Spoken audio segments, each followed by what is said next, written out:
Civic যন্ত্রণার আরও এক কাহিনী। সিভিক ভলেন্টিয়ারদের জীবন যন্ত্রণা নিয়ে টুকরো টুকরো কাহিনী আপনাদের কাছে প্রায় প্রতিদিন আমি তুলে নিয়ে আসি। আজকে আরও এক সিভিক যন্ত্রণার কাহিনী আপনাদের সামনে নিয়ে আসবো। একটু ভালো করে ভেবে দেখুন তো, যারা এই প্রতিবেদন শুনছেন, আপনি যদি সিভিক পরিবারের সদস্য কেউ হন, অর্থাৎ সিভিক ভলেন্টিয়ারদের পরিবারের সদস্য কেউ হন, অথবা আপনি নিজে যদি সিভিক ভলেন্টিয়ার হন, তাহলে আপনার জীবনের দৈনন্দিন অভিজ্ঞতার সঙ্গে আমি যে কাহিনীটা বলছি সে কাহিনীটা মিলছে কি না। আমি কার কাছ থেকে পেলাম? একজন সিভিক ভলেন্টিয়ারের কাছ থেকেই পেলাম। কী লিখছেন তিনি? দুটি ঘটনা। প্রথম একটি ঘটনার কথা বলি। আপনারা জানেন এখন সেন্ট্রাল ফোর্স পশ্চিমবঙ্গে এসছে। সেই সেন্ট্রাল ফোর্স যখন ঘুরছেন, বিভিন্ন রাস্তায় ঘুরছেন, তখন সেই ছবিগুলো তুলতে হয়। হিসেব মতো সেখানে ক্যামেরাম্যান দরকার। সিভিককে দিয়ে সেই কাজটি করানো হচ্ছে। আর সিভিককে মেজবাবু বলে দিচ্ছেন বা বড়বাবু বলে দিচ্ছেন, কেউ যদি তোকে জিজ্ঞেস করে যে তুই কে, তুই বলবি তুই হচ্ছিস মিডিয়ার লোক। অর্থাৎ একজন সিভিককে মিডিয়ার লোক সাজানো হচ্ছে। এবার একজন মিডিয়ার লোককে দিয়ে ছবিটা তোলালে বা কোনো ক্যামেরাম্যানকে, অফিসিয়াল ক্যামেরাম্যানকে দিয়ে ছবি তোলালে তাকে টাকা দিতে হবে। এক্ষেত্রে সিভিককে দিয়ে যদি আপনি মোবাইলে ভিডিওটা করান এবং সেই ভিডিওটা আপনি যদি কাজে লাগান, তাহলে তো সেই সিভিককে টাকাটা দিতে হবে না। আপনার জীবনের অভিজ্ঞতার সঙ্গে মিলছে কিনা বলুন তো, যারা সিভিক বন্ধু আমার এই প্রতিবেদন শুনছেন, গ্রাম বাংলা মফস্বলে যেখানে যেখানে প্যারামিলিটারি ফোর্স ঘুরছে, আপনাকে বড়োবউ, মেজবাবু বা সেজবাবু কেউ বলে দিচ্ছেন যে তুই ভিডিও করতে থাকবি, তুই ছবি তুলতে থাকবি, সেগুলো দিতে থাকবি, অথচ আপনাকে বলে দেওয়া হচ্ছে আপনি মিডিয়ার লোক। একটি কাহিনী আমার কাছে এসছে, আমি তার থেকেও বড় একটি কাহিনী আপনাদের কাছে আমি শোনাবো। একটু ভালো করে শুনুন। একজন সিভিক বন্ধু আমাকে লিখছেন, লিখছেন বলতে একটি হোয়াটসঅ্যাপ গ্রুপ থেকে তার কাহিনীটা পড়ে শিউরে উঠছিলাম। বিশ্বাস করুন, একজন মানুষকে একটা সরকার কীভাবে সিভিক ভলেন্টিয়ারদের প্রতিদিন তিল তিল করে মৃত্যুর দিকে টেনে নিয়ে যাচ্ছে। 12 বছর, 14 বছর, 15 বছর কাজ করার পর একজন সিভিক ভলেন্টিয়ার যদি 35,000 টাকা মাইনে না হয়, যদি 42,000 টাকা মাইনে না হয়, তাহলে তার জীবনে কি থাকলো? কেউ ভেবে দেখেছেন কখনো? তাকে যদি স্থায়ী না করা হলো হয়, তাকে দিয়ে কনস্টেবলের কাজ করাচ্ছেন, অথচ মাইনে দিচ্ছেন কত? 10,000 টাকা, 11,000 টাকা। আমাকে অনেকে পে স্লিপ পাঠাচ্ছেন, আমি সেগুলো দেখছি, চমকে উঠছি। এই কোন পৃথিবীতে বসবাস করছি? আমি আজকে সেই সিভিক বন্ধুটির কাহিনীটা আপনাদের কাছে শোনাবো। তিনি লিখছেন, আমি একজন সিভিক ভলেন্টিয়ার। আমরা আমাদের কোনো সমস্যার কথা আইসিকে জানাতে পারি না। আমাদের কোনো সমস্যার কথা থানার যে ইন্সপেক্টর ইনচার্জ তাকে জানাতে পারি না। উনি আমাদের সাথে দেখাই করেন না বা আমাদের সমস্যার কথা শোনেনই না। মিলছে না আপনাদের অভিজ্ঞতার কথা? আপনাদের বড়বাবু আপনাদের কথা শোনেন, আপনাদের যন্ত্রণার কথা, আপনারা যারা সিভিক বন্ধুরা বলছি, আমি তাদের কথা বলছি। ছুটি দেন না, ন্যায্য ছুটি পাই না। যে ছুটিটা আমার পাওয়া উচিত সে ছুটিটাও পাই না। আমাদের দিয়ে বাইকে ডিউটি করান, তেলের টাকা দেয় না। আমাকে দিয়ে বাইকে ডিউটি করে, এটা বহু সিভিক বন্ধু আমাদের বলেছেন যে তাদের দিয়ে বাইকে ডিউটি করানো হয়, অথচ তেলের টাকাটা দেওয়া হয় না। ভাবতে পারেন কি নির্মম, কি নৃশংস একটা সরকার। যখন কোনো জায়গায় কোনো পুলিশকে দিয়ে ডেপুট করেন, দায়িত্ব দেন, সেখানে পুলিশের জিপ বা গাড়ি, তার তো খরচা লাগে, তার তেল খরচা লাগে, তার গাড়ি খরচা লাগে। তাহলে একজন সিভিক ভলেন্টিয়ারকে দিয়ে বাইকে ডিউটি করাচ্ছেন, তার তেলের পয়সাও আপনি দিচ্ছেন না। কত বড় প্রতারণা চিন্তা করে দেখুন তো। আমি বলছি, এই প্রতারণা শুধু এই যে সিভিক বন্ধুটি লিখছেন তার সঙ্গে নয়, এই প্রতারণা তো সারা রাজ্য জুড়ে সিভিক ভলেন্টিয়ারদের সঙ্গে হচ্ছে না?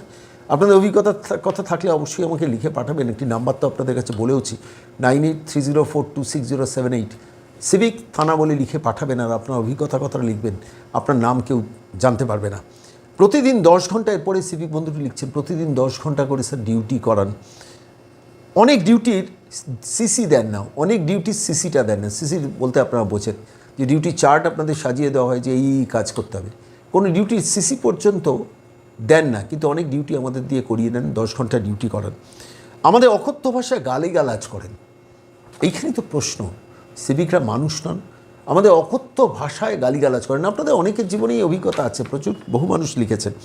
আমরা নিরুপায়। এর মধ্যে কি আমাদের এই সামান্য বেতনের ট্রান্সফার করবে নবান্ন? আমাদের এই সামান্য বেতনেও কি নবান্ন ট্রান্সফার করবে? যা সাম্প্রতিককালে দেখা গেছে যে 3 জনকে ট্রান্সফার করে দিয়েছে নবান্ন। আমি উত্তরটায় আসছি আপনাদের কাছে। আমি এই চিঠিটা আগে একটু পড়ে নিই। আমরা সংসার চালাতে পারছি না, মার চিকিৎসা করতে পারছি না। বিগত 1 বছর ধরে বিগত 1 বছর ধরে মার চিকিৎসা পর্যন্ত করাতে পারছি না। একদিন আমিও বাধ্য হব সুইসাইড করতে। প্লিজ কখনো সে কথা ভাববেন না। যাই হোক, লিখছেন সিভিক বন্ধুটি কত যন্ত্রণা নিয়ে লিখছেন। এই জ্বালা আমাকে নিবারণ করতে হবে। আপনি আমাদের সকলের পাশে থাকবেন না, আমি থাকি আর না থাকি। একজন সিভিক কাউকে একজন লিখছেন, সেই চিঠিটা আমাকে একজন তুলে দিয়েছেন।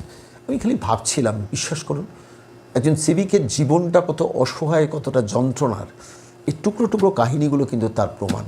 এটা ভাববেন না যে একজন সিভিকের বন্ধুর সঙ্গে লেখা তার হোয়াটসঅ্যাপ চ্যাটে, সেইখান থেকে আমি উদ্ধৃত করলাম। কিন্তু আবার পাশাপাশি এটাও বলছি, এই কাহিনী কিন্তু ঘরে ঘরে সিভিকদের, যেসব সিভিকরা বিভিন্ন থানায় থানায় কাজ করছেন। ভুল বললাম কিনা অবশ্যই বলবেন, আমাকে ব্যক্তিগতভাবে 9830426078 লিখে পাঠাবেন। সিভিক লিখবেন, থানাটা লিখবেন, আর আপনার যন্ত্রণার কথাটা লিখবেন, কারণ এই যন্ত্রণাগুলো নিয়ে আলোচনা হওয়া দরকার। কেন এই নবান্নে যে সরকার বসে আছে না, কিছুতেই আপনার সমস্যার সমাধান করবে না। দেখেছেন 3 জনকে ট্রান্সফার করেছে। এই নির্বাচনটা গেলে, আমি আপনাদের কাছে খুব দায়িত্ব নিয়ে বলছি, এই নির্বাচনটা গেলে মমতা বন্দ্যোপাধ্যায় যদি সরকারে থাকেন না, আপনাদের ছুঁড়ে ফেলে দেবেন। আমি আবার বলছি, আপনাদের ছুঁড়ে ফেলে দেবেন। কত সিভিককে যে বসিয়ে দেবেন এটা আমার ধারণা, আমি ভুল হলে খুশি হব, কিন্তু আমি বলছি কত সিভিককে বসিয়ে দেবেন যাদের ডিমোলাইজ করে রাখা হয়েছে মুর্শিদাবাদ, মালদা, বিভিন্ন অঞ্চলে। কত অসংখ্য সিভিককে বসিয়ে দেওয়া হয়েছে, তাদের চাকরিটা দেওয়া হয়েছে, তাদের কাজটা দেওয়া হয়েছে, দেওয়া হয়নি। এই নির্বাচনটা গেলেই এবার এই সব অত্যাচারগুলো শুরু হবে, যদি মমতা বন্দ্যোপাধ্যায় ক্ষমতায় আসেন। আর যদি না আসেন, তাহলে একটু ভালো কিছু আশা করা যেতে পারে। এই মুহূর্তে দাঁড়িয়ে দেখুন, নির্বাচন ঘোষণা হয়ে গেছে। আমি আপনাদের সবার কাছে অনুরোধ করছি, এই মুহূর্তে দাঁড়িয়ে যে নির্বাচন ঘোষণা হয়ে গেছে, পরিবারের সবাইকে বোঝান, আত্মীয় স্বজন পরিজন যে যেখানে আছেন সবাইকে বোঝান, অন্তত একটু বুঝিয়ে বলুন যে যেভাবে হোক এই মহিলাকে বিদায় করতে হবে নবান্ন থেকে। অনেক যন্ত্রণা দিয়েছেন, 14-15 বছর ধরে সিভিকদের মানুষ মনে করেননি, তাদের গরু, গাধা, ছাগল মনে করেছেন। দিনের পর দিন 20 কিলোমিটার, 22 কিলোমিটার, 30 কিলোমিটার দূরে ডিউটি করেছে। কিভাবে তারা বাইকে তেল খরচা করে গেছে, কে দিয়েছে তেলের খরচা, কি খেয়েছে তারা, সামান্য মুড়ি জলও খেয়েছে কি, সামান্য দুপুরবেলার খাবারটাও কি তারা পেয়েছে? কখনো তাকিয়ে দেখেছেন? তাদের দিয়ে ল অ্যান্ড অর্ডার ডিউটি করিয়েছেন, তাদের দিয়ে র্যাফের ড্রেস পরিয়ে ডিউটি করিয়েছেন, তাদের দিয়ে একজন কনস্টেবল যে কাজ করে সেই কাজ করিয়েছেন, তাদের দিয়ে বাড়ির কাজ করিয়েছেন, তাদের দিয়ে রাস্তার জঙ্গল পরিষ্কার করিয়েছেন, তাদের দিয়ে ড্রেন পরিষ্কার করিয়েছেন। কত অগুন্তি অভিযোগ আপনাদের ঘর থেকে পাই। এই অসভ্যতা বন্ধ করতে হবে। আমি বলছি, আপনারা যারা সিভিক বন্ধু, একটু ভালো করে মনে থেকে ভেবে দেখবেন, যদি একটা সরকার সত্যিই আপনাদের উপকারটা করতো, গত 10 বছর 12 বছর করতে পারতো না? খেলা মেলা উৎসবে কোটি কোটি টাকা খরচা করছেন, প্রতি মাসে বিভিন্ন সংবাদ মাধ্যমে কয়েক কোটি টাকা করে বিল পেমেন্ট করেন, আইনজীবীদের কত কোটি টাকা পেছনে ইনভেস্টমেন্ট করেন শুধু আইনজীবী পুষতে, হারা কেস জেতানোর জন্য, তাও হারেন। অথচ একটা সরকার সিভিক ভলেন্টিয়ারদের কনস্টেবল করতে পারলো না, অথচ সিভিক ভলেন্টিয়ারদের স্থায়ী করতে পারলো না, অথচ সিভিক ভলেন্টিয়ারদের ন্যূনতম 5 বছর যাদের চাকরি হয়েছে 35,000 টাকা মাইনে করতে পারলো না, যাদের 10 বছর চাকরি হয়েছে আর চাকরি জীবনটা বেশি দিন বেঁচে নেই, বয়স হয়ে গেছে, অন্য কোনো কাজও করতে পারবেন না, বয়স হয়ে যাচ্ছে, সেই মানুষটাকে 42,000 টাকা মাইনে করতে পারতো না? সরকারি টাকা নেই? আলবাত সরকারি টাকা আছে, কিন্তু টাকাটা আমি কোথায় ঢালবো, আমার সংসার খরচের টাকা আমি কোথায় ঢালবো, সেই সিদ্ধান্তটা আমি দিচ্ছি। আমি মালকিন নবান্নের 14 তলার মালকিনের দৃষ্টিভঙ্গিতে যদি একজন সিভিক গরু, ছাগল, গাধা হন, তার যা রেজাল্ট হয় তাই হচ্ছে। আমি আবার বলছি, আপনাদের পাশে আছি। আপনারা অবশ্যই 9830426078 সিভিক থানা বলে লিখে পাঠান। আপনাদের যন্ত্রণার কথা, আপনার পরিচয় গোপন রেখে অবশ্যই তুলে ধরব। কিন্তু বদলাতে হবে, এই সরকারটা পরিবর্তন করতে হবে। অনেক কষ্ট দিয়েছেন, এভাবে আর কষ্ট দেবেন না। ভিলেজ পুলিশ, সিভিক ভলেন্টিয়ার, এমনকি টেম্পোরারি হোমগার্ডদেরও মাইনেটা বেশি দেন, কিন্তু তাদেরও স্থায়ী করার কথা ভাবেন না, তাদেরও ব্যবহার করছেন। সবাই মিলে ভাবুন, আমি বলছি, সরকারটা বদলান।